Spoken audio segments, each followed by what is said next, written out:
Hello les amis, hello, salut, je vous salue, j'espère que vous allez bien où que vous soyez. Bienvenue dans ce cinquième numéro 5 de notre Excel Africa.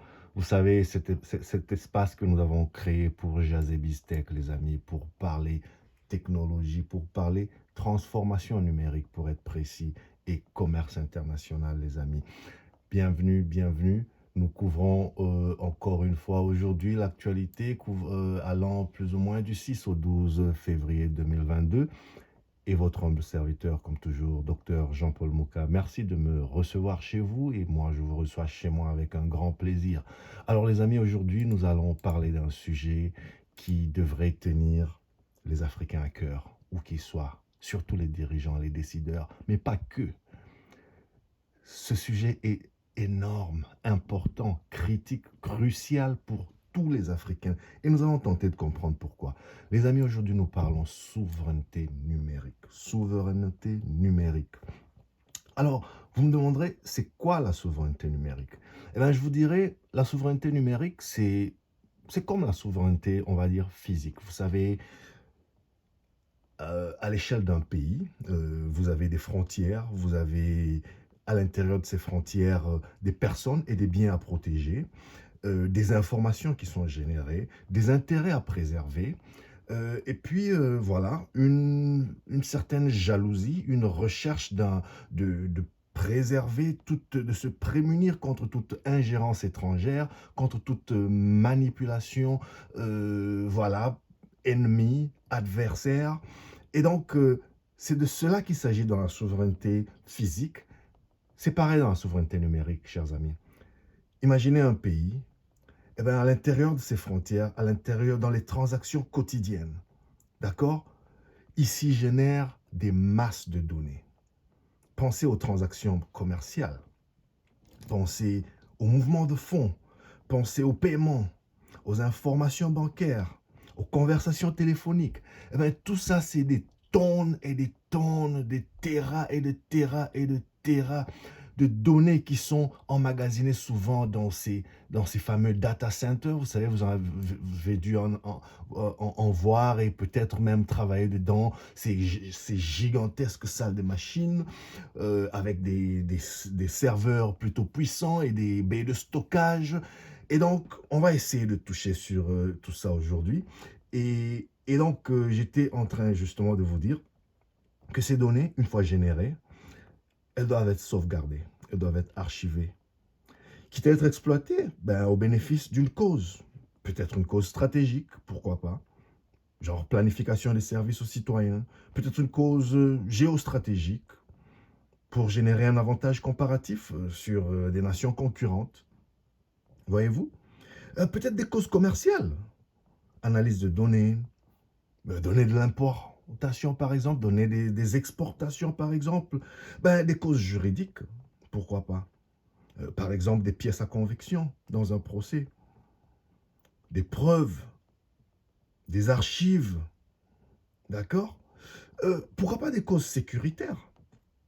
Par exemple pour déjouer des menaces terroristes ou autres menaces qui peuvent attenter à l'ordre public, des causes politiques même. Par exemple les données électorales.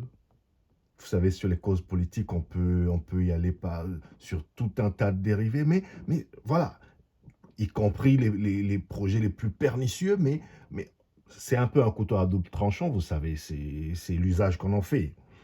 Mais pour rester sur notre concept, vous l'aurez compris, les informations qui sont générées dans un pays par les citoyens de ce pays sont vitales. Vitales, et j'insiste, vitales à l'indépendance, à la vie, voire à la survie même d'une nation.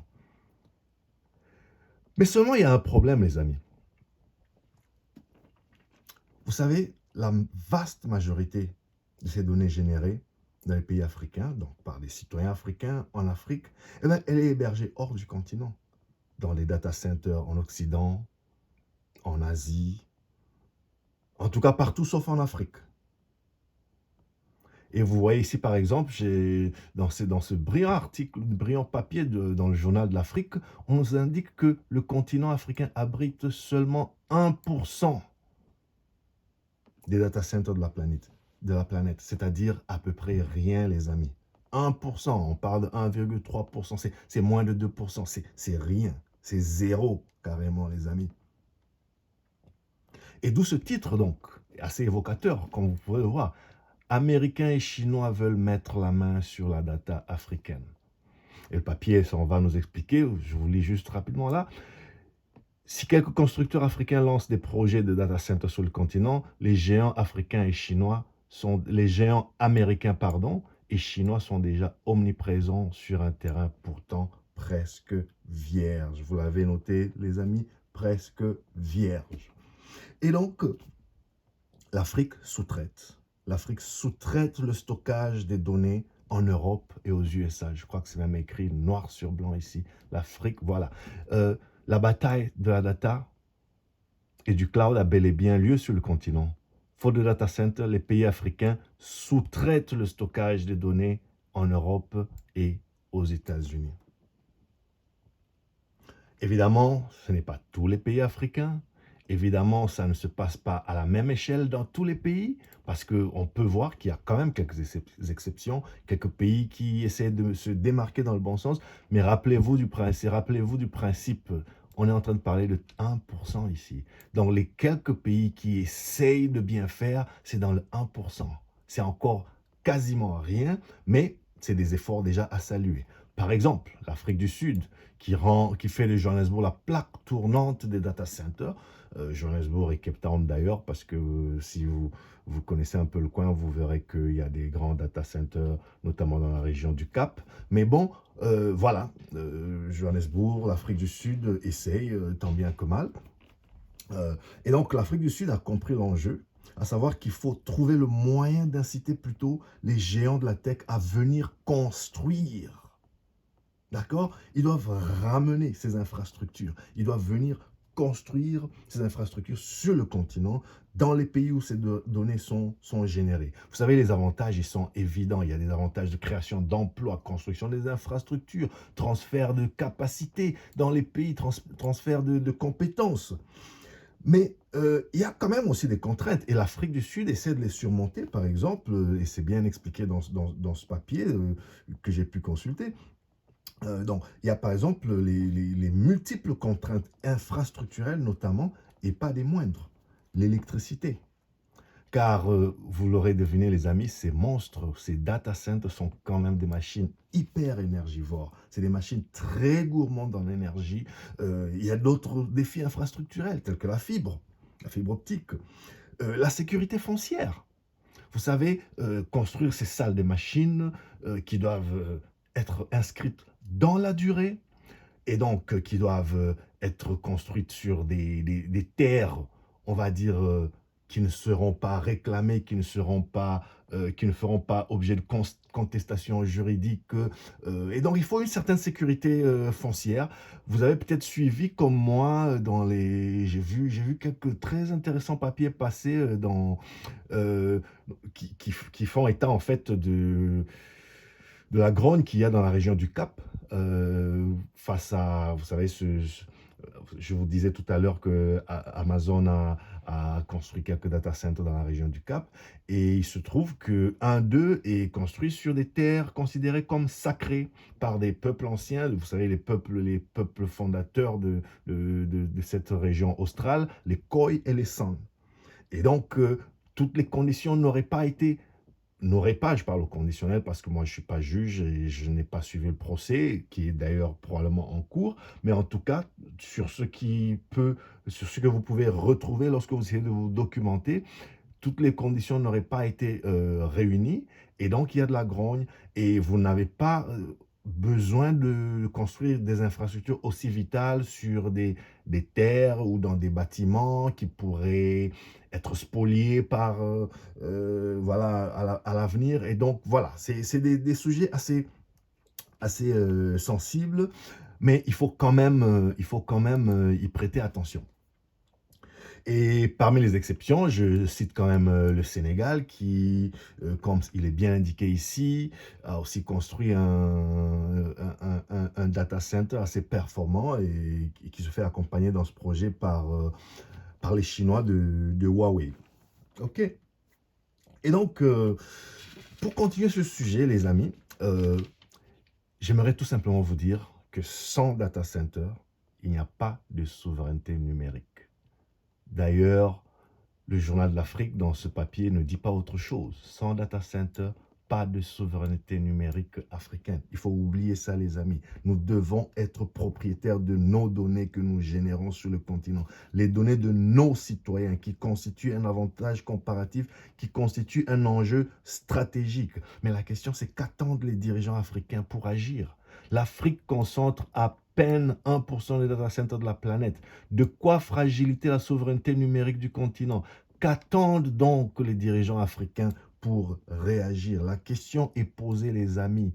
Qu'attendent les dirigeants africains pour se réveiller face à cet enjeu d'indépendance qui est en train de nous échapper entre les doigts? Nous allons nous réveiller trop tard. Et d'ailleurs, il est presque déjà trop tard, mais il n'est pas trop tard et je vous expliquerai. Enfin, on en discutera, hein, c'est pas, je vous explique, je vous fais part des informations, de mes petites recherches, je me documente, mais dites-moi ce que vous en pensez. Hein. Est-ce que l'Afrique pourra continuer à saboter sa souveraineté comme ça? Ben, la réponse aussi, c'est non. Vous voyez ici, par exemple, c'est clairement non. On ne peut pas. Les pays africains, ils ne peuvent pas sous-traiter la gestion de leurs données en Occident. La réponse, c'est non. Car la souveraineté digitale de l'Afrique passe par une autonomie en matière de data. Eh bien, le retard sera difficile à rattraper. C'est ce que je pense que nul n'en disconvient. Parce que pendant des années, la problématique des données personnelles n'a pas réellement été au centre des préoccupations africaines, à la différence de l'Europe et les États-Unis. Donc, il y a un manque d'équipement, absence de législation dédiée, et donc, ça nous amène où nous en sommes aujourd'hui. Mais comment faire, par exemple, pour essayer de remédier à la situation? Ben, il faut commencer quelque part. Et j'ai même envie d'ajouter, il faut s'y mettre, mais alors vite, très vite. Il faut se réveiller avant qu'il ne soit trop tard. Eh bien, pourquoi pas commencer par la fameuse convention de Malabo? Je ne sais pas si vous savez ce que c'est, mais c'est cet outil chapeauté par l'Union africaine, qui est en fait une convention sur la cybersécurité, une loi sur la cybersécurité et la protection des données personnelles. Vous avez peut-être suivi dans l'Union européenne, il y a quelques années, ils ont lancé le RGPD, le fameux règlement général de protection des données, qui au demeurant reste une des législations les plus abouties en la matière, en termes de sécurité des données et de sécurité des données personnelles. Donc aujourd'hui, par exemple, les géants du numérique sont mis à mal, surtout les Américains, les fameux GAFAM, ils sont mis à mal en ce qui concerne les données des Européens. Ils ne peuvent pas, juste à leur guise, aller les entreposer dans des data centers états-uniens où voilà, les services secrets américains, où la NSA peut facilement jeter un regard à l'abri de tout contrôle. Et les Européens, ils ont dit niet. Les Européens ont créé cette loi qui contraint les géants du numérique à construire des data centers plutôt en Europe. Pas une information sur un citoyen de l'Union européenne ne sort un peu comme ça, en désordre, de manière anarchique. Donc tout ça est très bien surveillé, très bien contrôlé. L'Afrique n'en est pas encore là, mais rien ne nous empêche de commencer à nous mettre déjà, commencer à mener une réflexion dans cette direction. Et donc, nous parlions de la convention de Malabo, mais aujourd'hui, les amis, je vous signale, c'est 13 pays. C'est 13 pays seulement qui ont signé sur le total des continents africains. Je vais vous montrer une petite liste là, on va s'amuser un peu. Et donc, c'est les types d'enjeux sur lesquels nos assemblées nationales devraient légiférer. La question, évidemment, c'est sont-ils seulement au courant? Sont-ils seulement conscientisés sur ces enjeux? Ont-ils compris l'importance de légiférer sur la souveraineté numérique? Donc, Dites-moi ce qui se passe dans votre pays. Est-ce que vous avez l'impression qu'à l'Assemblée nationale, est-ce que vous avez l'impression que dans les débats publics, on prend ce problème à bras-le-corps? On essaie de légiférer, on essaie de faire que ce soit une réalité, que que les données de vos citoyens arrêtent d'être exportées, de partir comme toutes les autres richesses de l'Afrique, comme les minerais, comme tout ce qu'on a connu. Ça part à l'état brut, ça nous revient sous forme de produits transformés et nous, on doit acheter. Eh bien, avec la donnée, c'est pareil. La donnée, c'est l'or moderne. C'est le pétrole, c'est tout ce que vous voulez, tout ce que c'est le diamant moderne, la donnée. Soyons jaloux de nos données, chers Africains. Mais il ne suffit pas d'être jaloux juste pour être jaloux. Il faut inciter. Il faut inciter nos pays à construire des infrastructures, à rendre l'environnement des affaires transparent, assez incitatif pour que ceux qui ont l'expertise, notamment les grandes puissances, les grands acteurs européens, américains, occidentaux en général et orientaux, donc notamment chinois et indiens, qui soient incités à investir dans des infrastructures dignes de ce nom sur notre continent. On n'en sortira que gagnant. Et donc, je vous ai promis de, juste pour s'amuser et regarder un peu une petite liste là, j'ai retrouvé un rapport de l'Union africaine qui justement parle de la convention de Malabo et qui liste les 55 pays africains. Je ne vous les ai pas sortis tous, ben, le rapport est assez facilement accessible. Mais vous pouvez voir ici, par exemple, que sur un total de 55 pays, ben, il y a 14 qui ont signé, il y a 8 qui ont ratifié, 8 qui ont déposé. Donc, retrouvez votre pays et dites-moi ce que vous en pensez. Vous verrez par exemple ici le Rwanda est parmi les quelques pays à avoir signé, ratifié et déposé. Il y a des pays qui ont seulement signé, par exemple le Bénin, les Comores, Djibouti et la Zambie. Ils ont signé, ils n'ont pas encore ratifié ni déposé. Il y a des pays aussi qui n'ont ni signé, ni ratifié, ni déposé. On a par exemple l'Afrique du Sud, le Zimbabwe, euh, la RDC. Et donc, et donc alors moi, des- en vous montrant cette liste, c'est pas vraiment, je suis pas dans une optique bons élèves, mauvais élèves, parce que euh, les problématiques de souveraineté doivent être menées avec beaucoup de sérieux, beaucoup de délicatesse. L'Union européenne, l'Union africaine, c'est l'instance qui chapeaute les pays africains, on est d'accord, mais sur une problématique de souveraineté, c'est le peuple qui se prononce. À mon avis, c'est ça ma conception de la démocratie, le pouvoir du peuple pour le peuple, par le peuple.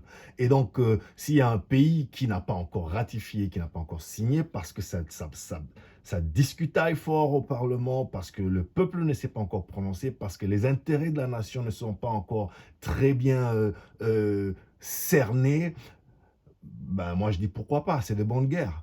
Mais j'aimerais voir les pays africains aller dans cette direction et le plus vite possible. Parce que s'il y en a qui l'ont fait, c'est qu'on peut quand même faire avancer, voyez-vous. Parce que nous, on a des parlements assez allez, qu'est-ce qu'on va dire, assez prompts à se prononcer sur des, des lois qui résultent en un avantage matériel en général pour eux-mêmes et très peu pour le peuple. Bon, ça c'est de l'immatériel, mais c'est de ce type de notion que dépend la survie, l'indépendance de notre nation. Changeons le paradigme. Oublions, enfin, n'oublions pas, considérons-les, mais oublions de nous confiner sur les ressources naturelles, sur les ressources physiques tangibles.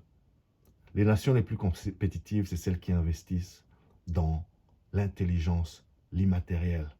Vous connaissez la phrase, il faut arrêter de creuser le sol pour en enlever les richesses. Il faut maintenant creuser le ciel pour en sortir l'intelligence, l'immatériel. Et ça passe par la donnée, ça passe par la numérisation, ça passe par la transformation numérique. Les amis, j'espère que vous avez aimé cette vidéo. Dites-moi ce que vous en pensez. Abonnez-vous déjà. Envoyez-moi un pouce bleu, ça m'encourage, ça me donne la force de continuer ce travail de jaser BizTech avec vous, de jaser commerce international et transformation numérique quasiment chaque semaine, régulièrement en tout cas avec vous. Partagez. Retrouvez-moi sur ces plateformes. Retrouvez-moi notamment sur LinkedIn et sur Facebook. Et comme je ne cesse de vous rappeler le plus humblement du monde, chers amis, essayons un tant soit peu d'éclairer les masses, les informer du progrès, les outiller pour la concurrence. Le vôtre, comme toujours, Dr Jean-Paul Mouka. Je vous souhaite une bonne journée, bonne soirée, où que vous soyez. Prenez soin de vous, prenez soin des vôtres. À bientôt. Chap chap.